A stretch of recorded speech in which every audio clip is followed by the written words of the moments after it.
Ini karena kebesaran Tuhan. Ini karena kedahsyatan Tuhan. Ini karena kehebatan-Mu yang telah berperkara dalam hidup kami. Kami mengucap syukur Bapa kalau hari ini kami punya waktu yang khusus untuk mendengarkan Engkau bicara. Bapa, bicara kepada kami sebagai seorang Bapa yang menasihati kami. Bicara kepada kami ya Tuhan sebagai seorang guru yang mengajari kami.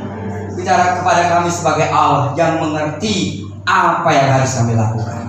Karena itu Tuhan, kami percaya pengurapan Roh Kudus ada bersama-sama dengan kami. Seluruhnya kami yang ada dalam ruangan ini berada di dalam pengurapan Tuhan. Terlebih hamba-Mu akan menyampaikan firman-Mu yang Kau urapi Tuhan, sehingga seluruh perkataan yang keluar dari mulut dan bibir hamba-Mu adalah isi hati Tuhan yang harus didengarkan, yang harus dipahami oleh seluruh sidang jemaat-Mu, kami semua yang ada dalam ruangan ini. Dalam nama Yesus kami mengucap syukur dan menyambut firman-Mu. Sama-sama katakan amin, amin, amin, amin. Silakan duduk saudara. Saudara bersukacita, amin, amin, amin.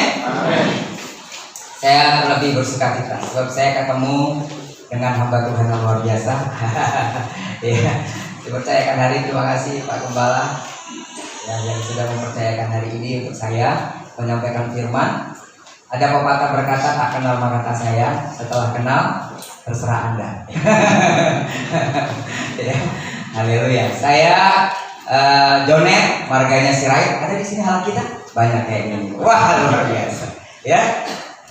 Saya pengembalaan di Gereja Sidang Jemaat Allah WTC Mangga 2. Ya, saya membuka perintisan ini 5 tahun yang lalu dan saya dipercayakan untuk penggembalaannya karena sedang ibadah online masih. Luar biasa. Tadi sementara saya masuk daerah Parung, saya lihat jarang orang pakai masker ya. Tadi kaget juga pas ngobrol sama istri saya, ini aman ya. Kalau di Jakarta lihat di jalanan semua sudah pakai masker. Tapi saya bersyukur Tuhan sudah melindungi kita dan melalukan kita dari semua wabah penyakit. Amin. Saudara hidup, saudara masih bisa bernapas, bahkan saudara masih bisa melihat orang-orang yang saudara cintai, semua karena anugerah Tuhan. So kalau misalnya kita masih hidup sekarang, pergunakan waktu sebaiknya dengan istri, dengan suami, dengan anak-anak. Terlebih ketika engkau menjadi atasan, menjadi bos, menjadi bawahan juga, lakukan semuanya seperti kita melakukan untuk Tuhan. Amin. Karena kita nggak tahu nih, semoga kita semua aman ya. Wah, Pak Pendeta jangan doakan macam-macam gitu ya. Ya, semuanya aman, amin. Haleluya. Saat ini kan saya akan bicara tentang sebuah tema pesan dari Ziklag. Pesan Ziklag. Saya minta tolong dibantu ya. Saya mau supaya kita semua bisa membuka hati kita dengan sungguh-sungguh mendengarkan firman Tuhan hari ini. Amin. Disampaikan oleh saya sendiri, Mbak Tuhan, bukan seseorang di hadapan manusia, tapi saya seseorang di hadapan Tuhan. Amin. Kalau di hadapan manusia kita nggak jadi seseorang, nggak apa-apa saudara. Kadang-kadang orang mengecilkan kita karena kondisi kita, betul ya. Kita nggak punya A, kita nggak punya B, pendidikan kita terbatas, kita ngomong juga terbata-bata, tidak ada orang yang rasanya kita tidak ada sesuatu yang kita pegang lalu orang bilang halo Pak, halo Om, halo Tante, gitu ya. Nggak ada. Kalau kita tidak jadi seseorang di dunia ini tidak apa-apa. Yang penting kita jadi seseorang di hadapan Tuhan. Amin. Artinya bagaimana Tuhan bisa melihat kita sesuatu yang spesial, sesuatu yang luar biasa di hadapannya. Bagaimana supaya Anda dan saya luar biasa dengarkan firman Tuhan hari ini. Amin. Sama-sama kita lihat di dalam kitab 1 Samuel pasal yang ke-30 ayat ke-4 sampai dengan ayat ke-6. 1 Samuel pasal yang ke-30 ayat yang ke-4 sampai dengan ayat yang ke-6. Thank you ya, bisa dibantu ya. 1 Samuel pasal yang 30 ayat 4 sampai dengan ayat ke-6 saya akan baca buat semuanya. Sudah dapat katakan amin? Yang sudah melihat ke depan katakan amin. Wah, di sini. Oke. Kalau di sini ayat 4 dan 6 saja, lalu saya akan baca 4, 5, 6 supaya lengkap ya. Judul perikop dari apa yang akan kita bahas hari ini adalah Ziklag, terbakar pembalasan Daud kepada orang Amalek. Lalu menangislah Daud dan rakyat yang bersama-sama dengan dia. Lalu menangislah Daud dan rakyat yang bersama-sama dengan dia itu dengan nyaring sampai apa katanya saudara? Pernah nangis nggak? Sampai nggak kuat nangis? Oh sering, pernah nangis ya? Kita pernah terseduh-seduh, kita pernah ngomong sama diri kita, ngelihat anak kita dibilang A lakukan B, dibilang B lakukan A gitu. Sampai aduh Tuhan gitu ya. Udah nangis darah katanya. Ini ada sebuah kisah yang dituliskan di dalam firman Tuhan, ini akan menjadi pembelajaran buat kita. Karena ternyata ketika Anda menangis sampai tidak bisa menangis, nggak cuma Anda yang melakukannya atau yang merasakannya. Seorang Daud yang dekat dengan Tuhan juga pernah mengalami hal yang sangat pahit dalam hidupnya. So, apa yang akan disampaikan oleh firman Tuhan buat kita hari ini? Sekali lagi, lalu menangislah Daud dan rakyat yang bersama-sama dengan dia itu dengan nyaris sampai mereka tidak kuat lagi menangis. Juga kedua istri Daud ditawan, yakni Ahinoam perempuan Israel dan Abigail bekas istri Nabal orang Karmel itu. Ayat yang ke-6. Dan Daud sangat terjepit. Karena rakyat mengatakan hendak melempari dia dengan batu. Ada seorang berkata sudah jatuh ketimpa tangga. Enggak cuma istri rakyatnya yang dibawa, tapi istri dan anak-anaknya juga. Ketimbang sial, kira-kira gitu ya. Tapi apa yang dialami oleh Daud adalah rakyat itu mengatakan bahwa mereka hendak melempari dia dengan batu. Seluruh rakyat itu telah pedih hati, masing-masing karena anaknya laki-laki dan perempuan. Tetapi Daud, apa katanya saudara? Tetapi Daud menguatkan kepercayaannya kepada Tuhan Allahnya. Ketika mendengar kata kebun kosong, Jakarta Pusat, Kemayoran, bisa ditolong dibantu macet ya. Dia ngeliatin saya aja, saya bilang gitu kan. Ketika melihat atau mendengar kata kebun kosong, saya langsung teringat kurang lebih 24 tahun yang lalu, tahun 1996 saya ke Jakarta bulan Agustus setelah wisuda sekolah Alkitab di Jakarta, di Medan. Di mana Tuhan menibakan saya dengan baik di Jakarta dengan cuma modal uang di kantong itu Rp4.000. Iya. Karena mama saya memberangkatkan saya ke Jakarta, saya bilang gini sama Tuhan, kalau memang Tuhan mau saya pelayanan untuk mengembangkan talenta dan bakat saya mau Tuhan bawa ke Jakarta. Iya. Karena di Sumatera waktu itu tahun 90-an Praise and Worship GSJA itu belum begitu terbuka seperti sekarang. Jadi orang yang bisa memimpin ujian, orang yang nyanyi itu ya udah bisa nyanyi aja gitu ya. Terus akhirnya saya bilang, Tuhan, saya ingin mengembangkan bakat saya bisa nyanyi, saya punya talenta. Gimana Tuhan kalau Tuhan bawa saya sebuah pengalaman 1 kali aja rekaman. Akhirnya Tuhan bukakan jalan buat saya.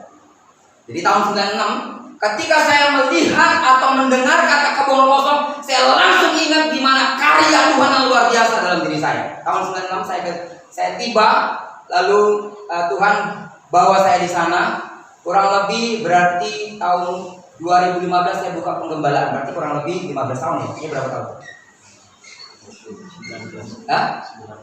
19 tahun. Tahun 2015 saya baru penggembalaan.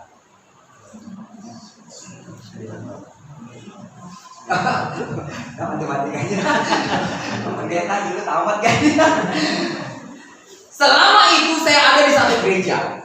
Ya, 2 kali pemimpinan, tapi saya berniat dalam hati begini, Tuhan, banyak sih yang bilang, Donen, apa sih kamu di sebuah tempat kebun kosong, kamu masih udah punya kapasitas yang lain. Cuma saya bilang begini, pemimpin mah di mana sama aja, yang penting Tuhannya ya sama gitu. Pemimpin A punya persoalan, pemimpin B punya persoalan, di mana-mana pasti pelayan juga punya persoalan. Tapi kalau hati kita tertuju kepada Tuhan, mau A, B pemimpinnya, gua tetap sama Tuhan akan bawa kita lebih tinggi. Amin. Jadi saya tetap di situ, saya ada di situ. Dan apa yang terjadi saudara, Tuhan menempa saya di situ tuh bagaimana menjadi seorang hamba Tuhan di tahun 96.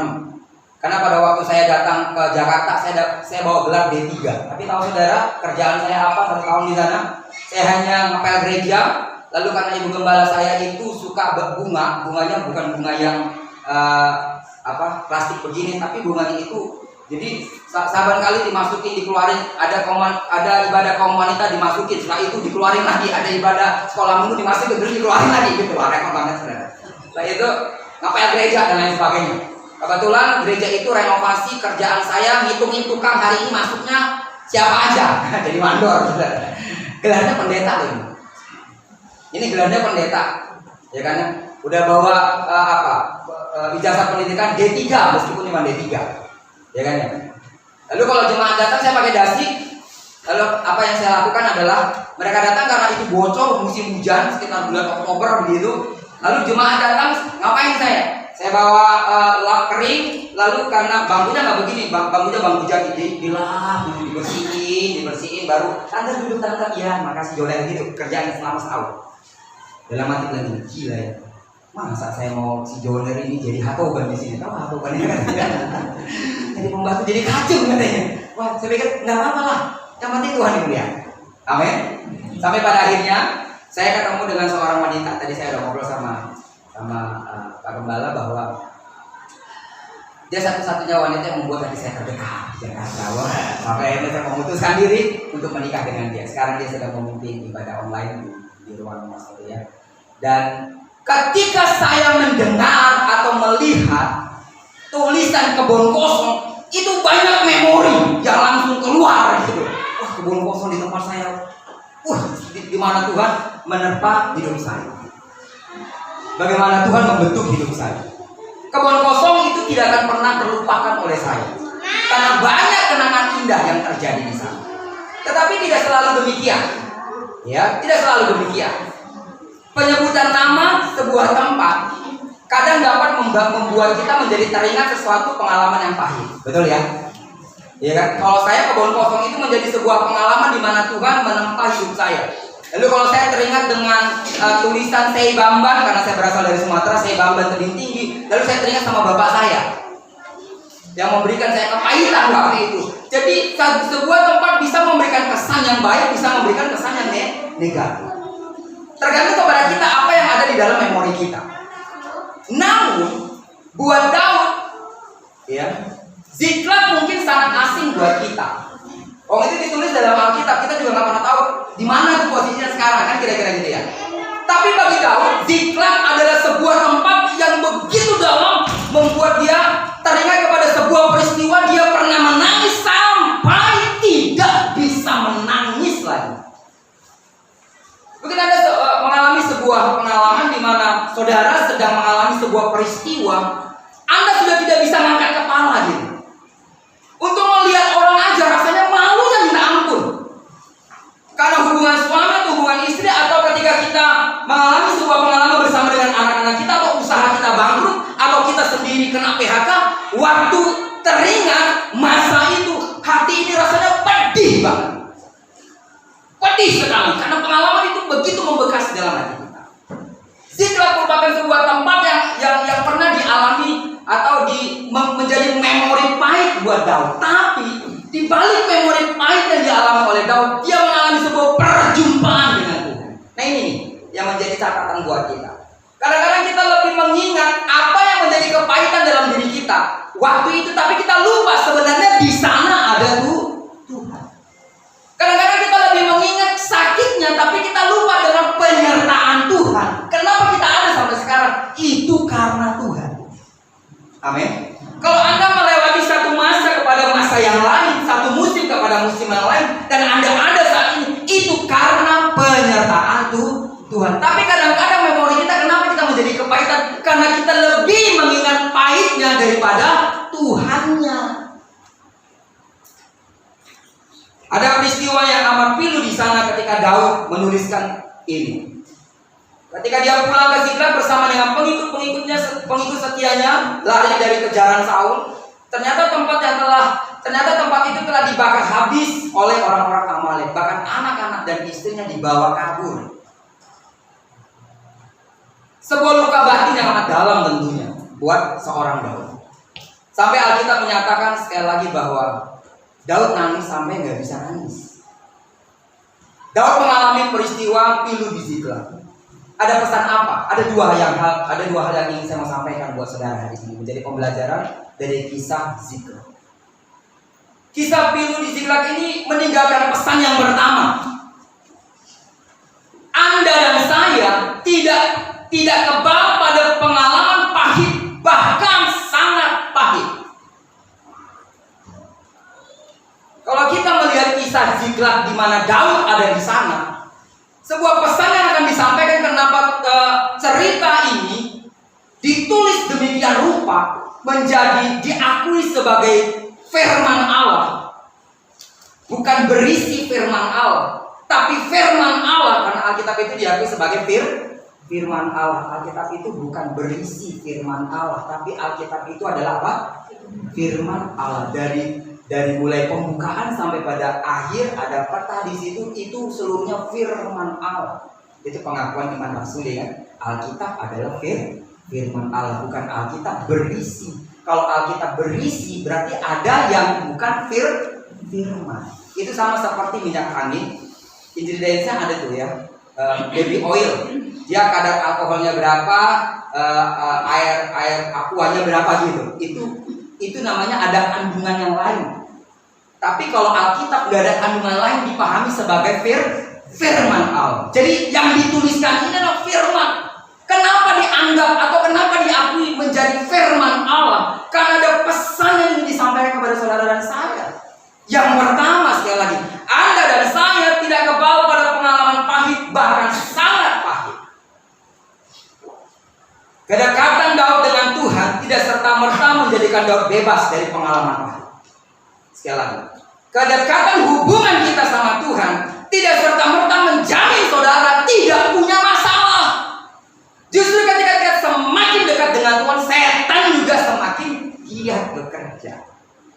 Tapi kalau kita memahami bahwa semakin kita dekat sama Tuhan, semakin besar masalah itu. Tapi satu hal yang Anda harus pahami, Tuhan lebih besar dari masalah kita.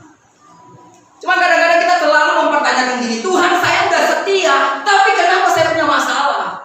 Benar ya? Tuhan aku udah berdoa buat anak-anakku, tapi kenapa anak-anakku makin jubul gitu? Tahu juga? Kepala batu, keras kepala, dibilangin nggak bisa. Tuhan, aku udah berdoa buat suamiku supaya jangan minum tua. Sekarang nggak cuma tua yang minum, racun pun mau diminum Tuhan. Oh, gitu ya. Ya kan ya. Kadang-kadang ketika kita berdoa sama Tuhan itu rasanya kok kayak bertolak belakang gitu. Kedekatan kita sama Tuhan, sekali lagi, tidak cuma Tuhan. Kedekatan kita sama Tuhan tidak membuat kita menjadi serta-merta kebal pada masalah. Betul? Hubungan kita yang dekat sama Tuhan, kita rajin berdoa, kita membayar persepuluhan, kita banyak mengerjakan pekerjaan-pekerjaan yang luar biasa di gereja. Tidak serta-merta membuat setan mundur dari saudara. Dia akan semakin mengejar kita. Tapi satu hal yang harus kita ketahui, bahwa ketika setan mungkin mengejar kita, bukankah bala tentara surgawi memagari kita? Apalagi Allah kita tidak pernah dapat mengingkari dirinya sebagai Allah yang Immanuel. Amin. Allah yang menyertai kita. Saya percaya kalau saya memberikan sebuah lembaran kertas kosong untuk saudara, lalu saya bilang, Pak, Bu, Sis, Bro, gitu ya. Coba tuliskan pengalaman-pengalaman pahit yang Anda pernah alami. Wah, mungkin Anda bilang, Pak Pendeta kurang satu lembar. 2 lembar Pak Pendeta. 3 lembar Pak Pendeta ini kurang banyak sakit yang saya alami. Daud seorang dekat sama Tuhan. Daud juga mengalami hal yang menyakitkan. Mungkin tiba-tiba ketika kita melihat bahwa Tuhan itu luar biasa telah menyembuhkan orang lain, tiba-tiba kita sendiri sakit atau orang yang kita cintai sakit, kita berdoa bukan malah sembuh, malah dipanggil sama Tuhan. Ya kan ya? Mama saya mengalami goncangan yang luar biasa, goncangan yang hebat. Karena beberapa bulan yang lalu itu adik saya itu meninggal. Jadi persis di bawah saya, wanita, umurnya 32 ya kalau nggak salah, 32 tahun, 32 atau 35 sampai saya lupa sudah. Dia mengalami sakit kanker payudara dan sudah terlambat stadium 3. Mama saya waktu itu ada di Jakarta, bulan Juni, sekitar bulan Juni. Jadi waktu kita mendengar kabar dia sakit, kita mulai bingung, gimana nih cara balikin mama nih ke kampung? Ya kan? Di bandara juga susah, gimana caranya gitu. Sampai akhirnya kita memutuskan ya udah harus diantar dan mengikuti protokol, di swab dulu, di apa dulu gitu, pokoknya balik ke Medan. Tapi waktu telepon, karena udah nggak bisa diajak ngobrol, udah nggak bisa diajak ngomong, dia udah di rumah sakit. Lalu Tuhan cuma ngomong sama saya gini, Doner, persiapkan aja. Gitu. Persiapkan aja keluargamu, persiapkan adikmu berdoa. Jadi waktu di rumah sakit by phone, kadang-kadang di waktu siang, lalu karena dia susah makan gitu, nggak selera makan. Jadi kita tuh video call, saya makan, dia makan. Ayo deh makan deh, ya makan ya, gitu. Sampai gitu tuh. Kita coba support gitu supaya dia memberikan semangat buat dia. Sampai pada akhirnya Tuhan bicara sama saya, lalu saya ngomong waktu siang itu saya berdoa cuma begini. Dek, nggak usah khawatir, nggak usah takut, anak-anakmu semua terjamin di dalam Tuhan. Percayakan semuanya kepada Tuhan dan kau sembuh di dalam nama Yesus. Anak-anakmu aman, suamimu aman, dan kami semua aman di dalam Tuhan. Lalu saya mulai telepon kakak saya. Saya bilang persiapkan hati, persiapkan diri. Kayaknya Tuhan bicara lain untuk kita. Dan pada akhirnya memang Tuhan panggil. Sampai pada akhirnya mama saya itu mengalami goncangan yang hebat sampai sakitnya itu parah, mungkin apa namanya pikirannya gitu ya, jadi nggak bisa makan, nggak bisa minum, jadi kayak orang ya udah nggak bisa ngapa-ngapain gitu, cuman kita pikir tuh nyawanya itu tinggal berapa persen gitu saudara, itu udah dikonsul, udah didoakan, udah di ini, udah di itu, tapi nggak bisa, keberatan hatinya untuk menerima kenyataan, tapi puji Tuhan sekarang udah bisa ketawa, udah happy dia kira-kira gitu. Cuman proses itu sulit untuk dilewati. Saya cuma bilang, Mama aman sekarang. Itu karena memang imanmu kepada Tuhan, bukan iman anak-anak. Karena yang mengambil keputusan untuk kuat bukan kita, tapi orang yang kita doakan itu sendiri. Yang membuat Anda kuat bukan gembalamu. Yang membuat Anda menjadi hebat bukan orang-orang sekitarmu, tapi dirimu sendiri. Urusanmu dengan Tuhan. Betul ya? Kita cuma menyemangati saudara, kita cuma bisa berdoa, tapi untuk mengambil keputusan siapa? Pengalaman Ziklag memberikan sebuah pesan kepada kita yang pertama, bahwa Anda dan saya tidak kebal pada masa. Anda dan saya tidak kebal pada pengalaman pahit, bahkan sangat pahit. Jadi saudara jangan pernah bingung dengan hidupmu yang semakin dekat sama Tuhan, tapi masalah ada aja. Bahkan masalah yang satu belum selesai, masalah yang ini udah datang lagi. Kedekatan kita sama Tuhan tidak serta-merta membuat Anda kebal terhadap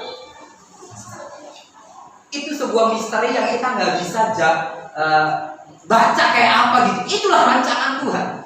Karena buat Tuhan lebih baik kita memiliki kehidupan yang kuat sekarang daripada nanti dalam kekekalan Anda lepe-lepe, kata orang Batak. Yang Tuhan mau bawa ke dalam kekekalannya adalah orang-orang yang kuat. Makanya Yesus bilang begini, sabarlah engkau hambaku yang baik dan setia. Kekristenan itu tidak menjamin Anda bawa surga, nggak bisa. Anda punya KTP Kristen lalu Anda masuk surga, belum tentu. Pekerjaan Anda lah, kehidupan Anda lah yang bisa mencerminkan Anda layak masuk surga apa tidak, bukan identitas saudara. Hari Minggu kalau nggak ke gereja, orang Batak tuh, saya itu, pakai sirai itu biasa, banyak kali itu sirai begitu, ya kan? Kalau nggak ke gereja rasanya berdosa. Aduh Tuhan, nggak ke gereja aku hari ini, minta ampun aku Tuhan. Senin, Selasa, Rabu, Kamis, Jumat, Sabtu berbuat dosa nggak pernah minta ampun sama Tuhan. Aneh ya? Rasa tertuduh kalau nggak datang ke gereja. Jangan saudara. Jangan rasa bersalah kalau nggak datang ke gereja. Tapi rasa bersalahnya dengan Tuhan dan bilang, Tuhan, hari ini kok gue nggak bisa ibadah. Senin juga lakukan hal yang sama. Selasa juga lakukan hal yang sama. Rabu juga lakukan hal yang sama. Amin. Jangan sampai kita mengkultuskan satu hari. Saya pikir ini pandemi ini membuat kita tuh belajar satu hal. Ibadah itu nggak di gereja. Ibadah itu keseharian kita. Persekutuan itu nggak di gereja. Persekutuan itu di rumah tangga saudara. Amin. Karena begitu ya saudara. Kami sih, kami happy banget ya. Apalagi saya seorang gembala. Menanti berapa jiwa tuh yang datang hari ini. Betul ya? Dihitung 1, 2, sekarang saya masih 30-40 orang di ibadah sih. Masih sedikit ya, 30-40 orang. Rasanya secara manusiawi melihat mereka kedatang itu luar biasa menyemangati kita. Tapi yang anehnya itu, Minggu nggak ke gereja merasa berdosa. Tapi Senin, Selasa, Rabu, Kamis, Jumat, Sabtu, Minggu nggak dosa gitu. Dan pikir namanya biasa itu usaha. Namanya juga manusia, usaha bro gitu. Jangan saudara. Saudara harus tetap peka hatinya ini sekali lagi pengalaman ziklah atau kedekatan kita sama Tuhan tidak serta-merta membuat kita kebal terhadap persoalan. Lanjut Pak.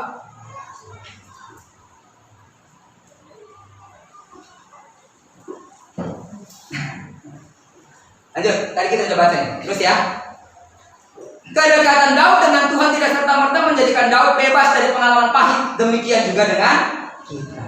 Ini yang pertama pesan yang kita dapatkan dari kisah Ziklag. Kalau kita dibanding sama Daud, ya ampun, nggak ada seujung kukunya saudara. Sampai Tuhan melihat ke hatinya dan Tuhan bilang ini yang berkenan sama Tuhan. Kalau tidak mungkin Joner kau siapa kata Tuhan. Kalau dibandingkan dengan Daud itu begitu dekat, banyak mazmur, banyak hal yang kata dikerjakan oleh Daud karena kedekatannya sama Tuhan. Tapi lihat, kedekatan kita sama Tuhan tidak menjamin kita kebal pada persoalan. So kalau ada saat ini menghadapi sebuah persoalan, menghadapi sebuah pengalaman ziklah, jangan menyerah. Saya ingin menyanyikan satu lagu saja. Coba menyanyi. Kadang-kadang Tuhan itu kreatif membentuk kita dengan situasi-situasi yang ada supaya kita coba. Jalanmu tak terselangi oleh setiap hati kami, namun satu hal yang nggak tahu ya lagunya. Ada rencana yang indah, tiada terduga kasihmu, heran dan besar bagiku, arti kehadiranmu selalu nyata di dalam hidupku. Penyertaanmu sempurna, rancanganmu penuh damai, aman dan sejahtera walau di tengah badai. Inginku selalu bersama, rasakan keindahan arti kehadiranmu Tuhan.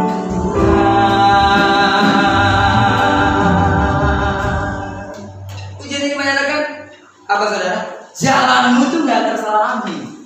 Kadang kita udah begitu dekat sama Tuhan, kita merasa itu begitu kudus, begitu suci, tiba-tiba masalah menerpa kita. Tapi ingat,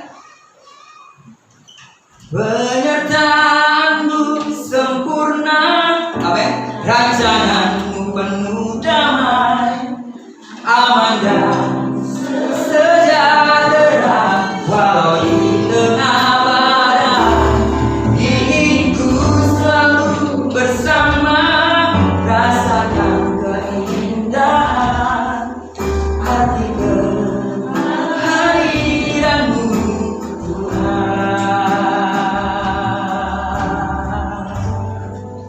Sekali lagi saudara, Tuhan gak pernah dapat mengingkari dirinya sebagai Allah dan iman. Ketika Anda mengalami pengalaman-pengalaman ziklat yang begitu pahit sampai Anda tidak bisa bangun, penyertaan Tuhan selalu sempurna.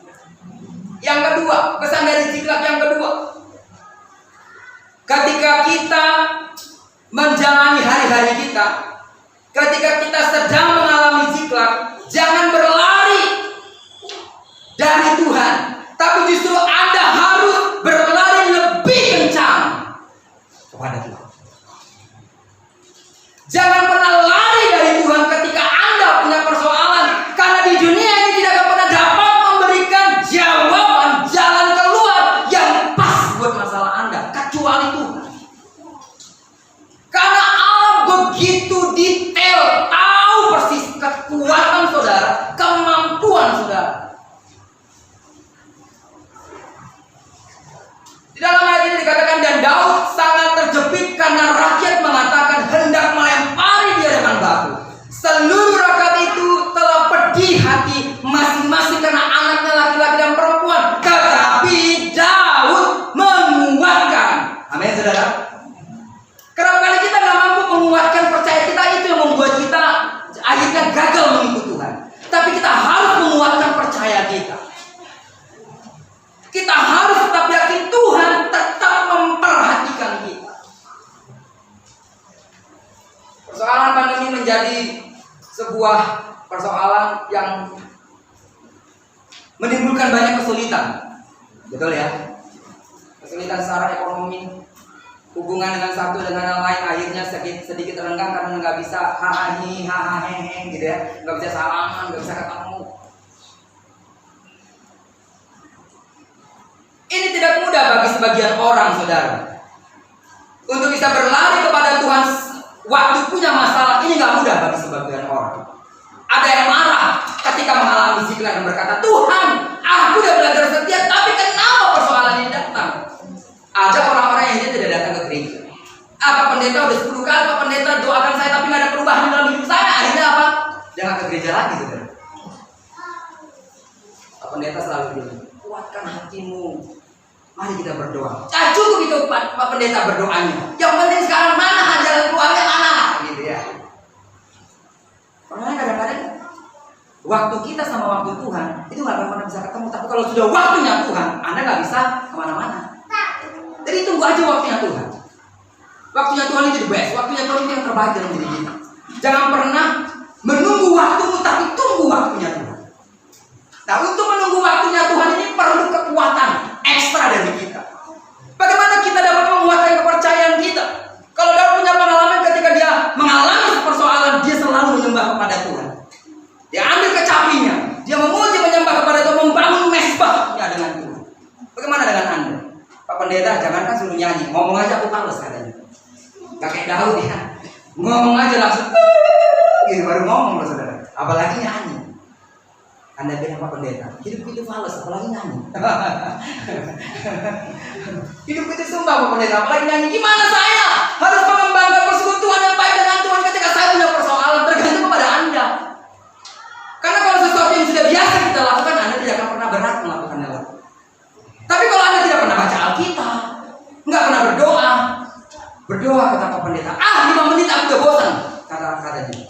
Mau 10 menit, 1 detik aja aku berdoa dalam nama Yesus, gua nggak tahu lagi mau ngomong apa. Karena Anda tidak biasa. Kenapa Anda tidak dapat menguatkan diri kita? Kenapa ada banyak orang Kristen nggak dapat menguatkan kepercayaannya? Karena dia tidak pernah membangun hubungan dengan Tuhan. Tapi kalau dia selalu membangun hubungan dengan Tuhan, itu secara otomatis dia tahu bagaimana supaya dia bisa kuat di hadapan Tuhan. Karena kadang-kadang kalau kita udah sakit, baru ingat Yesus. Ya, kalau udah sakit dulu, nah, ya kan? Kalau Anda BAB misalnya, ini Pak pendeta ini jorok nih gitu ya. Kalau BAB normal, Anda panggil Yesusnya? Enggak ya. Tapi kalau udah bolak-balik, aduh Yesus, ya kan? Masuk lagi ke ruang tamu, sakit lagi punya, aduh Tuhan Yesus, kenapa Tuhan Yesus? Baru panggil Yesus. Tapi kalau enggak Anda panggil Yesus, nggak pernah. Kesalahan orang Kristen itu begitu tuh. Nggak pernah mengucap syukur dalam keseharian. Ketika punya masalah baru panggil Yesus. Bagaimana kita dapat menguatkan hati kita kalau persekutuannya begini, saudara? Anda harus punya kekuatan yang tersendiri, yaitu apa? Bangun hubungan yang dekat dengan Tuhan. Nggak bisa dengan cara yang lain. Membangun hubungan dekat sama Tuhan bukan berarti Anda harus ikuti pembelajaran Alkitab. Ada PA, ada persekutuan mungkin di gereja. Ikut jam-jam doa. Itu nonsens semuanya. Kalau Anda tidak punya persekutuan pribadi dengan Tuhan. Jangan jadi orang-orang yang Farisi, tahu firman tapi nggak bisa melakukan. Betul ya? Ya. Bagaimana Anda dapat menguatkan hati Anda kalau Anda tidak pernah mempraktekkan apa yang Anda ketahui? Jadi menguatkan hati itu perlu praktek, saudara. Amin. Kalau cuma tenaganya pendeta, aduh berapa lama Pak pendeta ini untuk mendoakan saudara? Anda harus menguatkan diri saudara. Daud gak lari kemana-mana. Dia langsung lari kepada Allah dan berseru kepada Tuhan. Saudara, saya mendapati banyak orang yang tadinya berapi-api dengan Tuhan, tapi ketika punya persoalan lari dari Tuhan. Dulu, wah bahasanya dulu. Dulu waktu saya WM, dulu waktu saya singgah, dulu waktu saya ngajar sekolah minggu, dulu loh. Terus sekarang ngapain? Benar nggak sih? Banyak kali ketika kita punya semuanya baik, kita hebat sama Tuhan. Tapi kalau udah keadaan gak baik, kita mulai, aduh mana kau Tuhan, mana kau Tuhan. Gak boleh begitu saudara, saudara harus tetap pegang iman percaya saudara. Amin. Pengalaman Ziklag memberikan sebuah pesan yang kedua buat kita. Waktu Anda punya persoalan, ketika sedang mengalami Ziklag, jangan lari dari Tuhan, tapi justru ekstra kuat, lebih kencang berlari sama Tuhan. Kalau jam doanya 10 menit, 20 menit. Kalau jam doanya 1 jam, jadi 3 jam. Kalau nggak pernah puasa, puasa. Jangan karena, ayo kita sedang firman Tuhan, sekali sebulan kita puasa ya. Ikuti instruksi gereja ya. Udah diinstruksiin aja nggak mau puasa. Apalagi pribadi. Amin, sidang jemaat Tuhan. Bagaimana Anda kuat kalau Anda tidak pernah membangun hubungan dengan Tuhan? Zaman akhir ini hidup kita nggak semakin mudah. Saya selalu khotbah tidak pernah menjanjikan yang manis kepada setiap orang yang saya layani. Saya hanya bilang realitanya hidup akan semakin sulit. Tapi luar biasanya kalau kita semakin kuat sama Tuhan, yang sulit itu jadi mudah. Karena bukan Anda yang menghadapinya, Tuhan bersama-sama dengan Anda. Karena kalau kita menghadapi persoalan dengan kekuatan kita, habis kita. Habis kita berdarah-darah dibuat persoalan ini. Anda akan semakin botak, Anda akan semakin rontok rambutnya. Anda akan semakin pusing dengan kehidupan ini.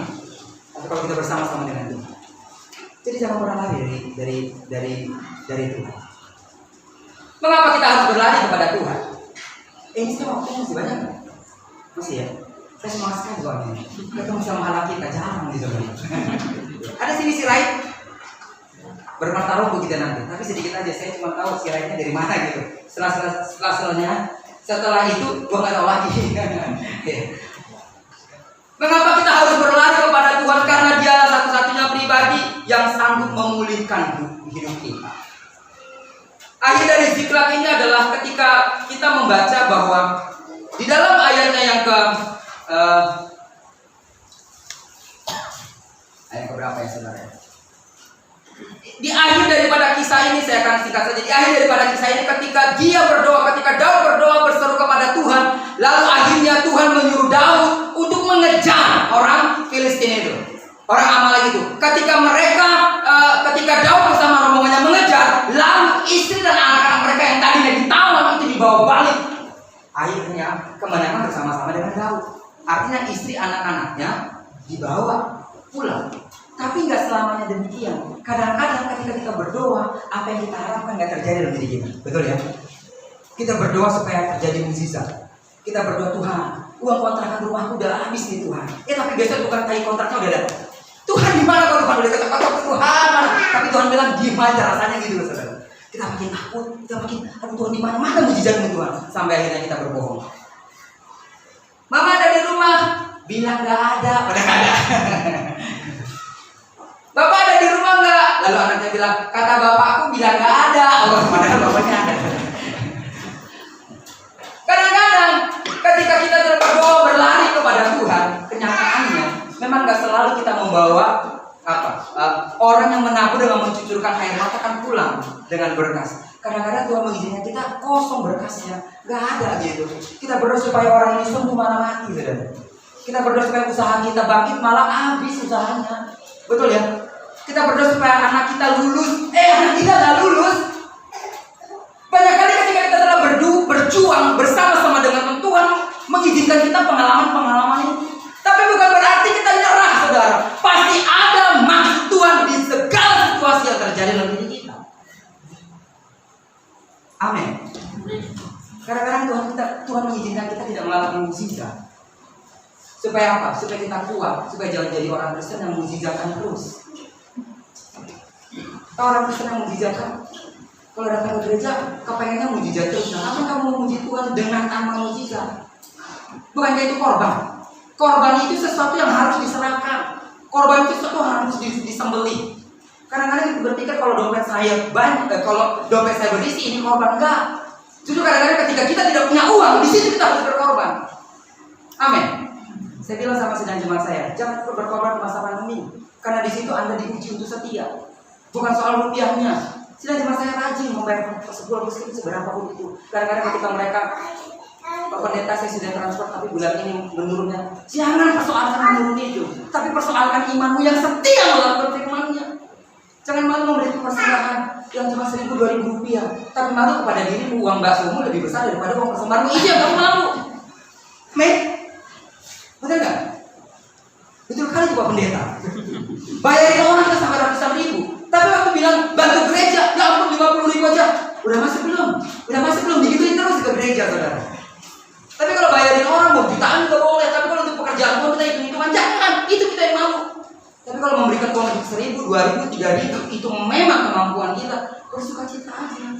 Jangan pernah memberikan berkatmu sama berkat orang lain. Karena kita semua punya kapasitas yang berbeda. Kalau Anda dipercayakan kekayaan, itu berarti Anda dipercaya itu memberkati orang lain. Kalau Anda dipercayakan berkat yang tidak lebih baik dari yang lain, itu berarti Tuhan mempercayakan Anda untuk mengelola apa yang Anda punya. Jangan pernah mau mengelola apa yang Anda tidak punya. Aduh, rumah itu bagus banget ya. Aduh, seandainya saya tinggal di situ, pengen mengelola barang orang lain. Aduh, seandainya saya punya mobil itu, pengen mengelola punya orang lain. Jangan. Kalau ada sepeda motor sekarang, kelola sepeda motornya. Amin. Karena kadang-kadang kita lebih menikmati milik orang lain daripada kita menikmati apa yang kita punya. Benar nggak sih? Ih, gereja itu bagus banget loh. Kalau saya datang ke gereja itu AC-nya keren banget. Ih, enak banget ibadah di situ. Kita kadang-kadang kita lebih menikmati orang lain daripada kita menikmati apa yang kita punya. Kalau gereja kita nggak punya AC, terus mau bilang apa? Benar nggak? Nikmatin aja dari situ, nggak apa-apa. Men. Amin, saudara. Jadi ketika kita berlari kepada Tuhan, bukan berarti kita membawa, kadang-kadang kondisinya kita membawa berkas kita, itu berkasnya kosong. Tapi jangan sampai undur dari Tuhan. Amin. Pengalaman Siklam memberikan kita sebuah pesan ini. Yang pertama, kadang-kadang kita sama Tuhan tidak membuat kita kebal terhadap persoalan. Jadi kalau Anda punya persoalan sekarang, ya tahu diri aja lah ya. Kita juga nggak sedekat Daud kan ya. Ngerti gak sih maksud saya? Ngerti ya? Daud aja begitu dekat punya persoalan, lalu Anda dan saya nggak merasa kok saya punya persoalan, dia tahu diri juga lah ya. Udah berapa lama Anda berdoa? Berapa banyak Alkitab Anda ketahui? Ya kan ya? Berapa banyak firman Tuhan yang Anda lakukan? Kalau dibandingkan sama Daud, ya pun gak usah ngomong deh. Terus kalau Anda punya persoalan, terus Anda mengamuk sama Tuhan, ya udah mending lu gak usah jadi warga kerajaan sorga, warga kerajaan negara Indonesia aja. Udah cukup puas deh itu. Ya kan ya? Jadi jangan, mari saudara, jika Anda dekat sama Tuhan, bukan berarti kita kebal terhadap persoalan. So kalau Anda sekarang punya persoalan, mengucap syukur sama Tuhan, Tuhan katakan, Tuhan, aku ingin mengalami Engkau di dalam hidup. Dan yang kedua, ketika Anda punya persoalan, jangan lari ke tempat lain, larilah kepada Tuhan. Saya menyanyikan satu lagu, dan semoga pemain musik kita yang keren ini boleh bisa ya. Walau seribu rebah, walau di atau di situ. Tiada pernah ku ragukan kasih setiamu ya Tuhan. Setiap waktu dalam hidupku tak pernah kau tinggalkan. Meski langit tanpa surah, awan gelap pun menghadap,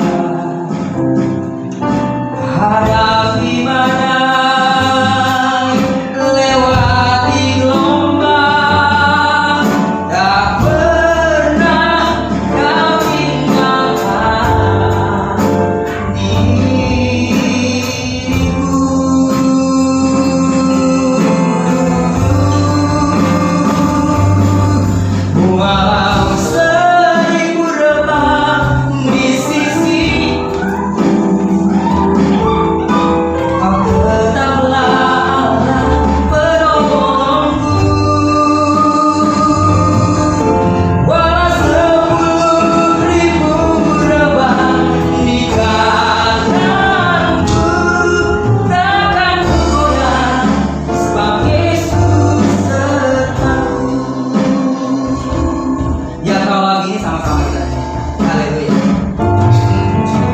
Tiada pernah ku ragukan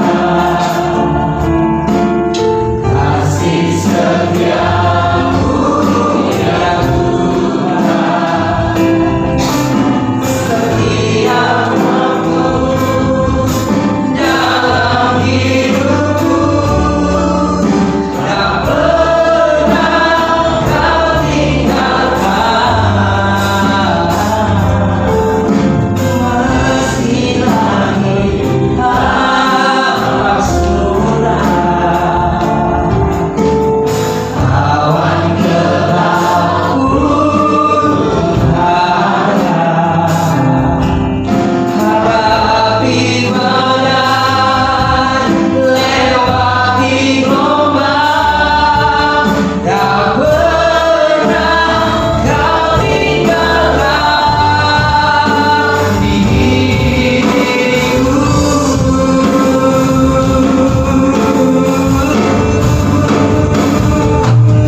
Walau seribu rebah di sisiku, kau tetaplah penolongku. Walau 10.000 rebah di kananku, takkan ku goyah, sebab Yesus sertaku.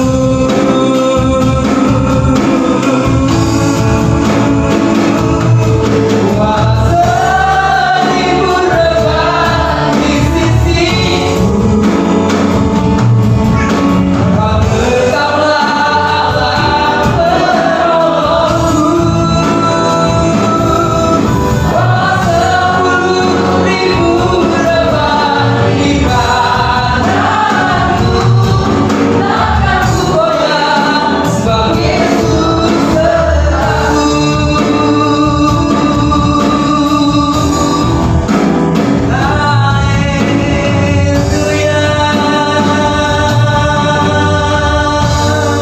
Berikan tepuk tangan Maria Bianca.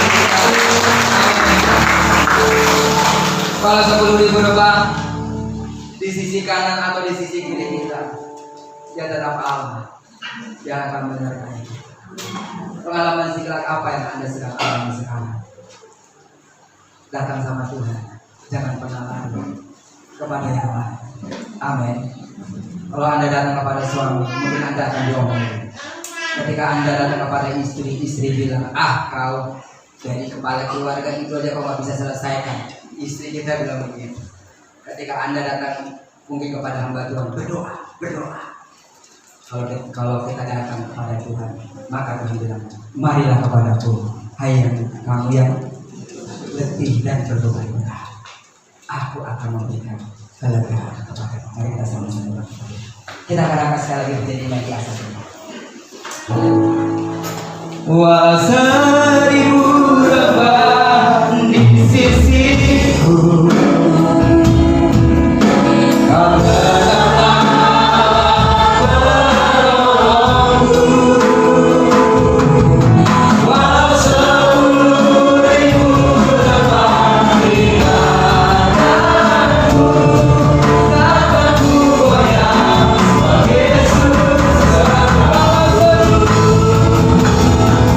Walau 1000 rebah di sisiku,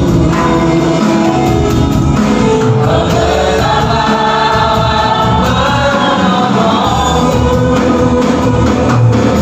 Walau 10.000 rebah di kananku, takkan ku goyah, sebab Yesus sertaku. Izinkan aku dengan cepat, izinkan hamba dengan cepat hari ini berdoa untuk saudara. Jika saudara saat ini sedang mengalami siklak di dalam dirimu, engkau menangis sampai engkau tidak dapat menangis, bisa angkat tanganmu di hadapan Tuhan. Berdiri saja di tempat saudara berdiri. Tuhan ada di tengah-tengah kita hari ini. Dia mau Anda berlari kepadanya dan Anda akan pulang dengan membawa berkas-berkas yang luar biasa. Kalaupun Tuhan tidak melakukan mukjizat saat ini, bukan berarti Dia tidak peduli kepada hidupmu. Dia menunggu saat yang tepat untuk dapat menolong. Hanya saja kuatkan hati. Terima kasih untuk sedang jemaat Tuhan. Tuhan Yesus, aku berdoa untuk seluruh sedang jemaat yang sudah mengangkat tangan hari ini. Pengalaman-pengalaman Ziklag yang begitu pedih yang mereka alami sekarang. Persoalan ekonomi, persoalan rumah tangga mereka, pekerjaan mereka. Mungkin ada pergumulan-pergumulan tentang anak, tentang keluarga. Aku berdoa hari ini, Tuhan, ketika Daud berlari kepadamu, firman-Mu menuliskan, Daud membawa kembali apa yang sudah hilang itu. Kiranya ini menjadi pengalaman untuk seluruh sedang jemaat yang telah mengangkat tangannya di hadapan hari ini. Apa yang hilang, hamba mohon supaya itu kembali kepada mereka. Kerugian-kerugian yang mereka sudah alami, Tuhan buat mereka beruntung daripada apa yang pernah, lebih daripada apa yang pernah alami. Aku berdoa jika mereka punya persoalan-persoalan yang lain, sesuai dengan persoalan itu, Tuhan tolong supaya mereka mendapatkan jalan keluar. Jika mereka sakit, Tuhan, aku berdoa di dalam nama Tuhan Yesus, mereka disembuhkan. Aku berdoa jika mereka bergumul tentang pekerjaan mereka, bergumul tentang usaha mereka, Tuhan, buat mereka berhasil.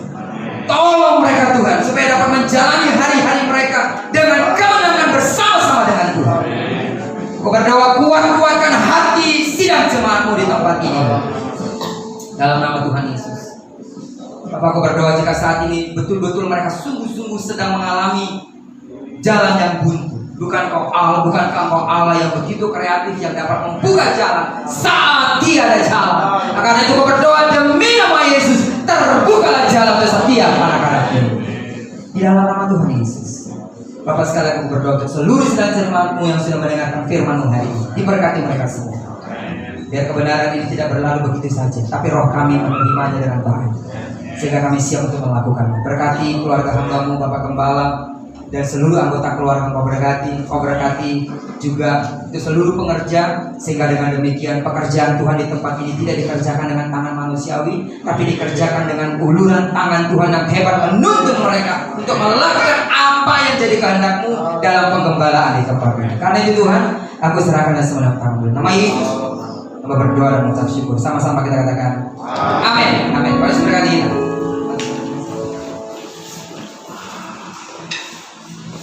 Ini